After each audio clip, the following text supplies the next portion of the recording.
જય હિન્દ ખેડૂત મિત્રો, વિડીયોમાં તમે સોનાલિકા 746 ટ્રેક્ટર જોઈ રહ્યા છો. તે હરેશભાઈને વેચવાનું છે. વિડીયોમાં તમે ટ્રેક્ટરની કન્ડિશન જોઈ શકો છો. ઓરિજિનલ કંપની કલર, એન્જિન બનાવેલ, હાઇડ્રોલિક કમ્પ્લેટ, રેડિએટર નવું, બેટરી નવી, ટ્રેક્ટરમાં કોઈ પ્રકારનો ફોલ્ટ નથી, ટાયર સારા.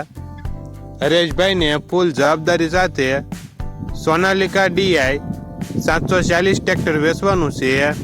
મોડલ 2006-2007, કિંમત 1,50,000. કિંમતમાં ફેરફાર કરી આપશે. આ ટ્રેક્ટર તમને ક્યાં જોવા મળશે તેની વાત કરવામાં આવે તો જિલ્લો અમરેલી, તાલુકો લાઠી અને દેરડી ગામે જોવા મળશે. ટ્રેક્ટરના માલિક હરેશભાઈનો મોબાઈલ નંબર નીચે આપેલો છે. ત્યાંથી તમે વધુ માહિતી માટે હરેશભાઈનો કોન્ટેક્ટ કરી શકો છો અને તમારા વધુમાં વધુ મિત્રોને વિડીયો શેર કરો.